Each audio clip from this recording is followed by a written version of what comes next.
السلام علیکم دوستو، کیسے ہیں آپ سب لوگ؟ امید کرتا ہوں آپ سب لوگ خیریت سے ہوں گے اور ہماری بتائی ہوئی دواؤں سے فائدہ اٹھاتے ہوں گے اور دوسروں کو فائدہ پہنچاتے ہوں گے۔ دوستو، ہم حاضر ہیں آپ کی خدمت میں ایک نئی ویڈیو کے ساتھ۔ آج ہم بات کریں گے بخار کی ایک بہترین دوا کے بارے میں۔ تو دوستو، ویڈیو شروع کرنے سے پہلے آپ سے گزارش ہے کہ اگر ابھی تک آپ نے ہمارے چینل کو سبسکرائب نہیں کیا ہے تو فوراً ہی ہمارے چینل کو سبسکرائب کر لیجئے اور برابر والے گھنٹی کے بٹن کو دبا کر آل پر ضرور کلک کر دیجئے تاکہ ہم چینل پر جو بھی ویڈیو اپلوڈ کریں وہ سب سے پہلے آپ کے پاس پہنچ سکیں اور آپ سب سے پہلے اس ویڈیو سے فائدہ اٹھا سکیں اور دوسروں کو فائدہ پہنچا سکیں۔ تو دوستو، آئیے ویڈیو کو شروع کرتے ہیں۔ آج ہم بات کریں گے حب بخار کے بارے میں۔ جی ہاں دوستو، یہ چھوٹی چھوٹی گولیاں ہوتی ہیں جو کہ بخار کے کام میں آتی ہیں اور بخار کو دور کرنے میں بہت اچھی یونانی دوا ہے اور یہ کلاسک دوا ہے جو کہ سبھی آیورویدک کمپنیاں اسے بناتی ہیں، یونانی کمپنیاں اسے بناتی ہیں۔ آپ کسی بھی کمپنی کا اسے خرید سکتے ہیں اور استعمال کر سکتے ہیں۔ تو دوستو، سب سے پہلے بات کر لیتے ہیں کہ حب بخار کس چیز میں بہت کامیاب ہے اور کون کون سی بیماریاں دور کرنے کے لیے یہ کام میں آتی ہے۔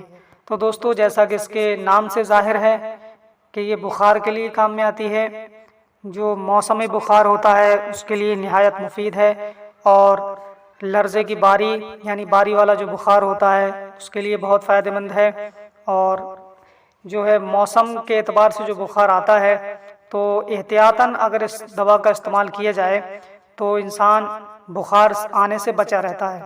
جی ہاں دوستو، جب بخار کا موسم چل رہا ہو، لوگوں کو بخار آ رہا ہو، اس وقت میں احتیاطاً اگر اس کا استعمال جاری رکھا جائے تو انشاءاللہ تعالی بخار سے بچے رہیں گے۔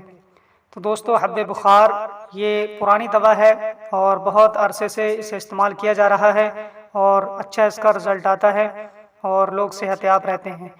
تو دوستو، اب بات کر لیتے ہیں کہ اس کو استعمال کس طریقے سے کرنا ہے۔ تو اس کے استعمال کرنے کا طریقہ ہے کہ دو گولیاں صبح دوپہر شام استعمال کر سکتے ہیں کھانا کھانے کے بعد، یا احتیاطاً جو ہے موسمی بخار کے اعتبار سے یعنی جو بخار چل رہا ہو جس موسم میں، اور اپنی صحت کے لیے اپنی حفاظت کے لیے اگر استعمال کرنا چاہیں تو ایک گولی صبح شام کھانا کھانے کے بعد میں استعمال کر سکتے ہیں، جس سے آپ بخار سے بچے رہیں گے۔ تو دوستو، بخار کی حالت میں اسے استعمال نہ کریں جب زیادہ تیز بخار ہو، بس احتیاطاً اگر اسے استعمال کریں گے تو انشاءاللہ آپ کو ضرور فائدہ ملے گا۔ تو دوستو، یہ تھی آج کی جانکاری جو ہم نے آپ کی خدمت میں پیش کی۔ امید کرتا ہوں کہ یہ ویڈیو حب بخار کے تعلق سے آپ کو پسند آئی ہوگی۔ ویڈیو کو زیادہ سے زیادہ شیئر کیجیے، لائک کیجیے، اور اگر ابھی تک آپ نے ہمارے چینل کو سبسکرائب نہیں کیا ہے تو فوراً ہی ہمارے چینل کو سبسکرائب کر لیجیے اور برابر والے گھنٹی کے بٹن کو دبا کر آل پر ضرور کلک کر دیجیے تاکہ ہم چینل پر جو بھی ویڈیو اپلوڈ کریں وہ سب سے پہلے آپ کے پاس پہنچ سکے اور آپ سب سے پہلے اس ویڈیو سے فائدہ اٹھا سکیں اور دوسروں کو فائدہ پہنچا سکیں۔ تو دوستو، ملیں گے اگلی نئی ویڈیو میں، تب تک کے لیے دیجیے ہمیں اجازت اور اپنا خیال رکھیے۔ السلام علیکم۔